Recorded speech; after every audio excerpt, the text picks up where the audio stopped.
Focus is not the absence of noise around you. It is the death of noise inside you. Let me submit to you today a truth that will challenge everything you've been taught about concentration, attention, and achievement. The world has sold you a lie about focus. They told you focus is about blocking out distractions. They told you focus is about willpower. They told you focus is about discipline and grinding through the chaos. And I'm here to tell you that is absolutely wrong. Focus is not a battle you fight with external forces. Focus is a relationship you recover with your original design. When the manufacturer created you, he didn't wire you for distraction. He didn't build scattered attention into your operating system. You were manufactured with the capacity for absolute, unwavering, laser-targeted concentration on your assignment. What you call distraction is not your natural state. It is amnesia. You have forgotten what you were designed to do, so everything looks equally important. You have lost connection to your purpose, so everything feels equally urgent. But I want to challenge your thinking today, because the moment you reconnect with WHY, the manufacturer put you on this planet, distractions don't just become manageable. They become invisible. They become irrelevant. They become powerless.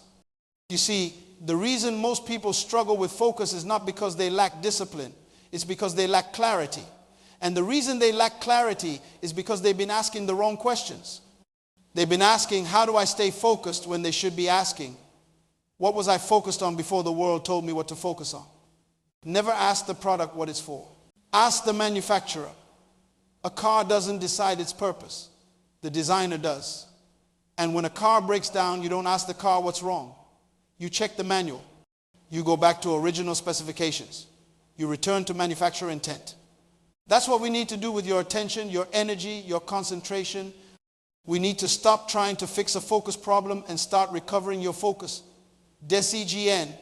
Because I promise you, when you discover what the manufacturer actually built you to do, focus stops being work. It becomes instinct.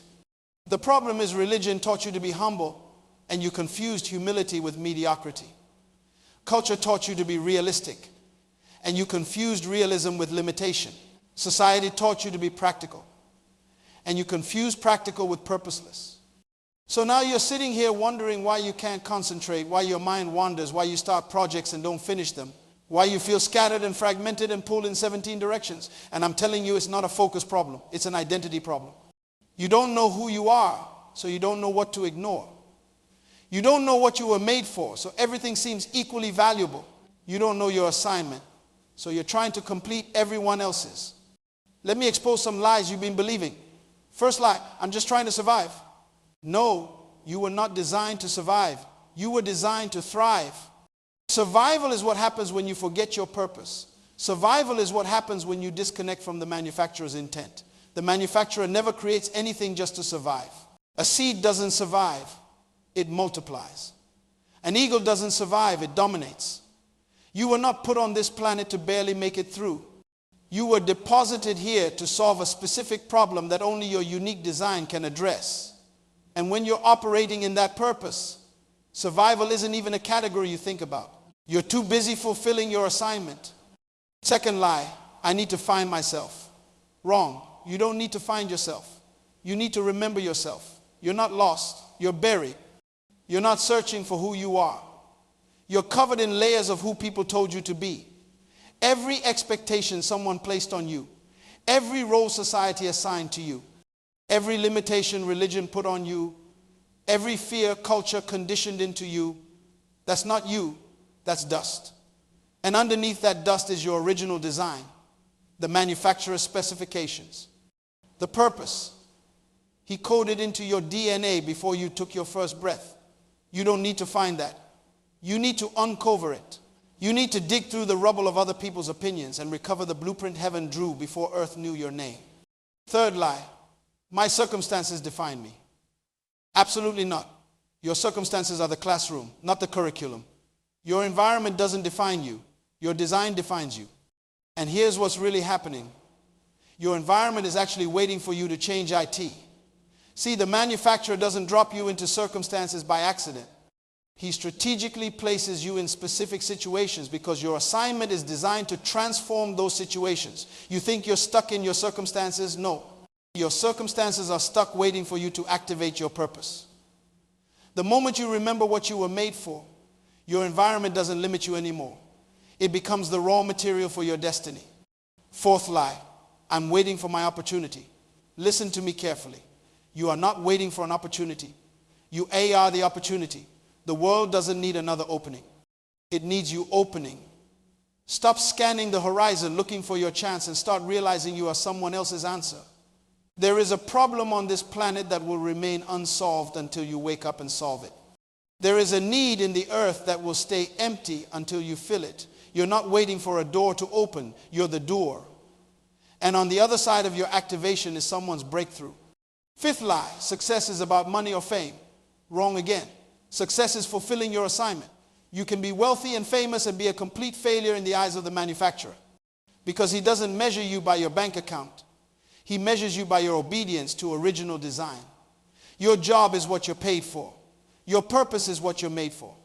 And the tragedy I see everywhere is people climbing ladders fast, working hard, being productive, making money. And the whole time the ladder is leaning against the wrong building. They're succeeding at the wrong assignment. They're winning the wrong race. They're being rewarded for pursuing someone else's dream while their own purpose dies of neglect. Sixth lie, I'm a product of my environment. No, no, no. Your environment is about to become a product of you. Stop letting your surroundings shape you. You were manufactured in the image of a king, which makes you royalty. Kings don't adapt to their environment. They decree over their environment. They command their circumstances. They authorize change. You have been thinking like a slave when you were designed to reign. You've been asking permission when you should be issuing instructions.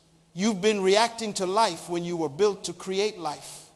Seventh lie, my past disqualifies me. Your past doesn't disqualify you. Your past prepared you. Every failure was a lesson. Every setback was training. Every mistake was material for your testimony. The manufacturer doesn't waste anything.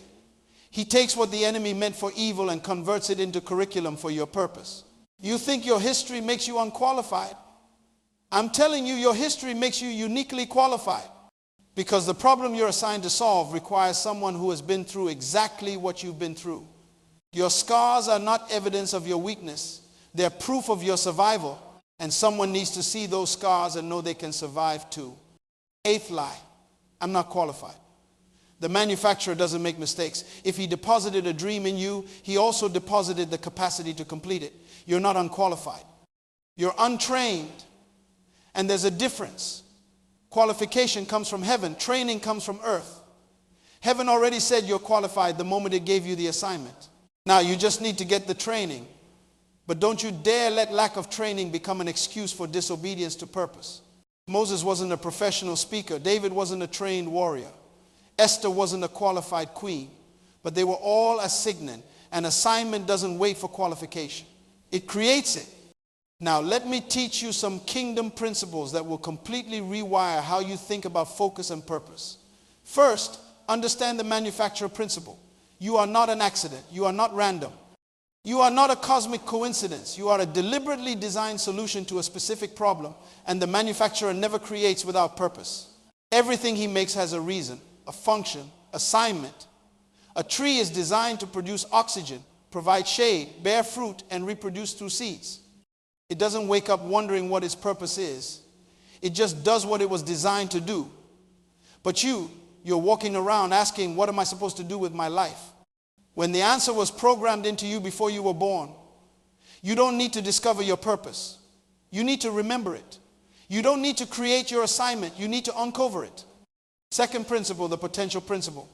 The wealthiest place on earth is not the bank. It's not Wall Street. It's not Silicon Valley. The wealthiest place on earth is the cemetery. Because buried in the graveyard are millions of people who died with books unwritten, businesses never started, inventions uncreated, songs unsung, problems unsolved, and destinies unfulfilled. They died full. They took their seeds to the grave. And I'm here to tell you that if you're listening to my voice right now, you still have time to make sure that doesn't happen to you. Everything the manufacturer creates is full but looks empty. A seed looks small, insignificant, worthless. But inside that tiny seed is a forest.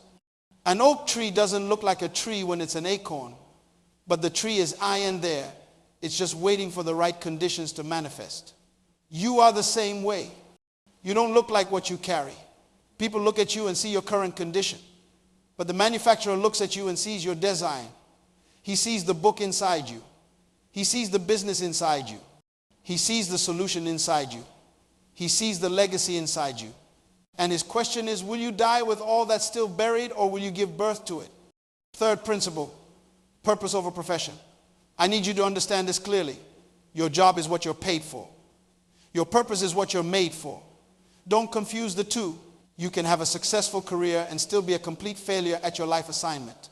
Many people are climbing corporate ladders, getting promotions, earning raises, achieving titles, and the whole time they're building someone else's dream while their own purpose collects dust. Your profession pays your bills.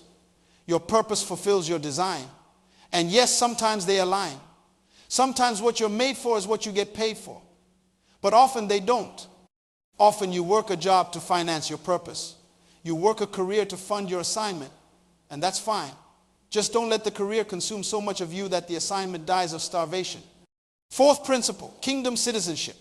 You are not a beggar trying to get blessings from heaven. You are royalty trying to remember your original authority. The manufacturer created you in his image. He's a king, which means you're a king. You're not a servant hoping for scraps. You're an heir learning to administrate an inheritance. And kings don't beg, kings decree. Kings don't ask permission. Kings authorize. Kings don't wait for circumstances to change. Kings command circumstances to align. You have been walking around with your hand out when you should have your hand issuing declarations over your life. You've been praying, please God, if it's your will, when you should be decreeing, it is written, it is done, it is finished. Stop begging for what you already have access to. Start administrating the authority you were born with. Fifth principle, original design. The manufacturer doesn't see you as you are. He sees you as you were designed to be. Your current condition is not your original specification. You might be broken right now. You might be damaged. You might be performing below capacity. But that doesn't change what the manufacturer built you to do.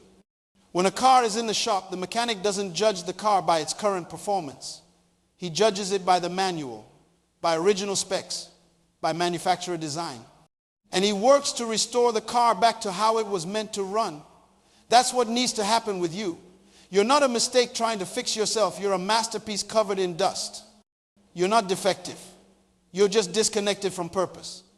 And the moment you reconnect, everything the manufacturer placed inside you starts to activate. Sixth principle, death to life. A seed must die to become a tree. It must be buried. It must break open. It must surrender its seed identity to become its tree destiny. And that's what has to happen with you. You must die to who you were told to be so you can become who you were designed to be. What looks like death is actually birth. What feels like loss is actually release. What seems like the end is actually the beginning. The seed doesn't lose its life when it's planted. It multiplies it. One seed becomes a tree. One tree produces thousands of seeds. One moment of surrender produces a lifetime of fruitfulness. But you have to be willing to let go of the familiar to grab hold of the destined. Seventh principle, assignment versus activity. Busyness is not productivity. Movement is not progress. You can be incredibly active and on assignment for absolutely nothing. I see it all the time. People working 16-hour days, exhausted, stressed, overwhelmed, busy, and producing nothing of eternal value. They're building someone else's dream. They're solving someone else's problem. They're fulfilling someone else's purpose. Meanwhile, their own assignment is screaming for attention and getting ignored. Your assignment is the specific problem that only your unique design can solve. It's not just any work, it's your work. It's not just any need, it's the need you were manufactured to meet. And until you identify that and focus on that, you're just rearranging furniture on a sinking ship. Eighth principle, the graveyard warning. Don't die full. Don't let the cemetery be richer than the earth. You have seeds inside you that the world is waiting for. There's a book in you that someone needs to read. There's a business in you that will employ hundreds. There's a song in you that will heal broken hearts. There's an invention in you that will solve a global problem. There's a message in you that will set captives free. And if you die without releasing those seeds, you didn't just fail yourself. You failed everyone who needed what was inside you. Die empty. Leave nothing in the grave. Give earth everything heaven deposited in you. Let me tell you a story. I once met a man who spent 30 years working in a factory. Good job, stable income, supported his family, respected by his co-workers. But every night he'd come home feeling empty, restless, like something was missing. For 30 years he ignored that feeling, pushed it down, told himself to be grateful for what he had. Then one day he got laid off. And in that moment of crisis, that feeling he'd been ignoring became impossible to suppress. He started asking questions. What am I actually here for? What was I made to do? And as he searched, he remembered something from his childhood. He used to design things, build things, create solutions to problems nobody else saw. He remembered the joy he felt when he invented a tool that made his father's farm work easier. He remembered the satisfaction of seeing something he imagined become something real. So at 53 years old, he started again. He took his severance pay and started a small manufacturing business, creating tools for farmers. Within 5 years, his tools were being used in 17 countries. Within 10 years, his company employed over 200 people. And he told me, I spent 30 years making a living. I'm spending the rest of my life fulfilling my purpose. That's the difference. That's what happens when you stop doing what you're paid for and start doing what you're made for. Consider the diamond. When you find it in the earth, it doesn't look valuable. It looks like a dirty rock covered in mud, surrounded by rubble. You could walk right past it and never know what you missed. But inside that rock is brilliance. Inside that stone is clarity. Inside that rough exterior is something that can cut through anything. But it takes pressure to reveal it. It takes heat to refine it. It takes cutting to shape it. And here's what I want you to understand. You are that diamond. Right now you might look ordinary. You might feel buried. You might be surrounded by circumstances that make you think you're worthless. But the manufacturer knows what's inside you. He knows the brilliance buried beneath the surface. And every pressure you've faced, every trial you've endured, every difficulty you've survived, that wasn't punishment. That was processing. The manufacturer was cutting away everything that wasn't your true design so the world could see what he always saw. What if I told you that your inability to focus on meaningless things is actually a gift? What if your boredom with trivial pursuits is actually your spirit recognizing that you were made for more? What if that restlessness you feel, that dissatisfaction, that constant sense that something's missing? What if that's not depression? What if that's your potential banging on the door of your consciousness screaming, let me out? See, the manufacturer designed you with a hunger that only purpose can satisfy. You can feed that hunger with success, money, relationships, achievements, experiences, but none of it will fill the void. Because the void isn't shaped like those things. The void is shaped like your assignment. And until you find it and fulfill it, you will remain restless. Stop right here. Before I continue, I need to interrupt your thinking. Let me ask you something, and I need you to be honest. How long are you going to keep ignoring the thing that keeps you awake at 3 in the morning?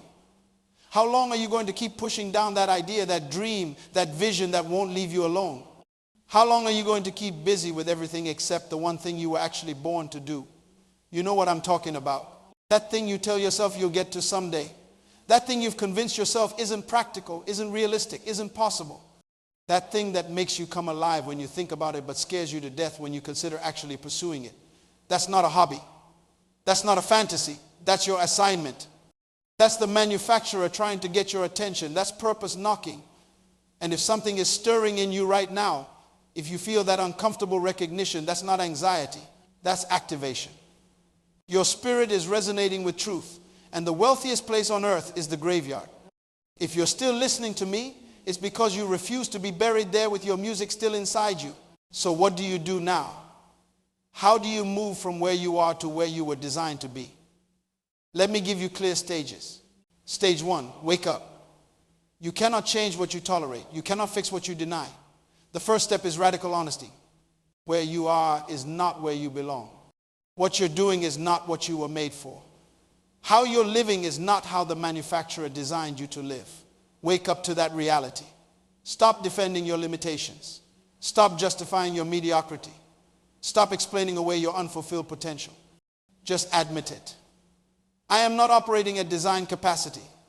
I am not fulfilling my assignment. I am not living my purpose. That's not condemnation, that's clarity. And clarity is the beginning of change. Stage 2, remember, you're not trying to become something new. You're trying to remember something original.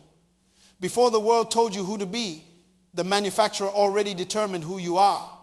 Before society gave you a role, heaven gave you an assignment. Before culture conditioned you, purpose was coded into you. Stop trying to build an identity and start recovering your design. Go back. Think back. What did you love before anyone told you what to love? What lit you up before the world told you what was valuable? What came naturally to you before you learned to doubt yourself? Those aren't random memories. Those are clues. The manufacturer was trying to show you your purpose. You just got distracted by other people's expectations. Stage 3, decide. This is where most people fail. They wake up, they remember, but they never decide. And potential without decision is just cemetery material. What separates the graveyard from destiny is one thing: choice. Will you die full or die empty? Will you take your seeds to the grave or plant them in the earth? Will you spend your life on someone else's assignment or your assignment? This requires a decision, not a wish, not a hope, not maybe someday, a decision. A line in the sand, a point of no return, a moment where you say enough, no more excuses, no more delays, no more waiting for perfect conditions. I'm doing this. And when you make that decision, the manufacturer releases resources you didn't know existed. Stage 4, ACT. Knowledge without action is decorated ignorance. You can know your purpose and still die unfulfilled if you never do anything about it. Find your assignment. Identify the specific problem you were born to solve. Then get up and solve it.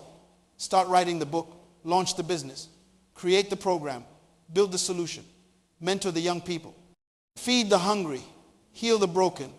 Whatever it is, start. Don't wait for perfect. Don't wait for ready. Don't wait for fully funded. Start with what you have. The manufacturer doesn't need you to have everything. He needs you to obey with anything. He'll multiply your obedience. But you have to give him something to work with. You were not born to survive. You were not born to make a living. You were not born to be comfortable. You were born to solve a problem. You were born to meet a need. You were born to answer a question. And until you identify that problem, that need, that question, you will remain distracted, scattered, and unfocused. But the moment you lock onto your assignment, everything changes. Distractions become irrelevant. Interruptions become powerless. Noise becomes silence. Because you're no longer trying to focus. You're designed to focus on this. It's not discipline. It's design activating. Stop asking, can I do this? Start declaring, I must do this. Stop saying, maybe someday. Start saying, starting today. Stop waiting for permission. The manufacturer already authorized you. Stop waiting for the right time. There is no right time. There's only right now. Stop waiting for perfect conditions. Conditions don't create purpose. Purpose creates conditions. Stop waiting for fear to leave. Fear doesn't leave, you just move through it. Stop waiting for clarity on every step. You don't need clarity on step 50. You need obedience on step 1. You are not an accident. You are not a mistake. You are not random. You are a solution. You are an answer. You are a kingdom assignment.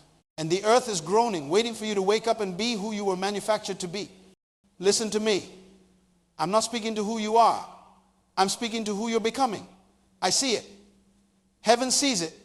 The only one who doesn't see it yet is you. But something is shifting right now. You thought you missed your opportunity? Wrong. Your opportunity is now. You believed you were too old, too young, too broken, too unqualified? Wrong. The manufacturer doesn't measure you by age or credentials. He measures you by obedience to design. Your birth was not an accident. It was strategic, calculated, deliberate. Heaven had a problem that only your unique design could solve. That's why you're different. That's why you never fit in. That's why normal never satisfied you. That's why you've always felt like you were made for more, because you were. You were manufactured to focus on eternal impact, not temporary applause. You were designed to build legacy, not just income. You were created to solve problems that outlive you, not just issues that affect you. And I prophesy to you today, the graveyard will not have your potential. Your seeds will not die with you. That book will be written. That business will be started. That solution will be created. That problem will be solved. This is your hour. This is your moment. This is your season. What you've been carrying, it's time to birth it. What you've been hiding, it's time to release it. What you've been waiting for, stop waiting. You have permission, you have authority, you have assignment. The manufacturer already said yes. Stop waiting for people to validate what heaven already authorized. Now go and solve the problem you were born to answer. So what do you do now? Let me give you 4 clear instructions. Number 1, identify your assignment. Write it down. What problem were you born to solve? What need were you manufactured to meet? Don't just think about it. Document it. The manufacturer gave you a specific purpose. Stop wondering and start defining. Number 2, start today, not tomorrow, not next week, not when you feel ready, not when you have more money, more time, more support. Today. The graveyard is full of people who said, I'll do it later. Later never came. They died full. Don't let that be you. Take 1 step today toward your assignment. Write 1 page. Make 1 call. Research 1 option. Build 1 prototype. Just start. Number 3, stop asking permission from people who don't carry your purpose. You don't need their approval. You need your obedience. The manufacturer already authorized your assignment the day he deposited it in you. People will doubt you. People will question you. People will tell you to be realistic. Ignore them. They can't see what heaven showed you. They don't carry what the manufacturer put in you. Number 4, die MPT. Make a commitment right now that you will not take your seeds to the grave. You will not die with your book unwritten, your business unlaunched, your solution uncreated, your message unspoken. Whatever the manufacturer put inside you, you will release it. You will birth it. You will give it to the earth, because you were not born to be a copy. You were born to be an original. And the world is waiting for what only you carry. If this message awakens something in you, share it with someone still sleeping on their potential. Your assignment isn't complete. It's just beginning.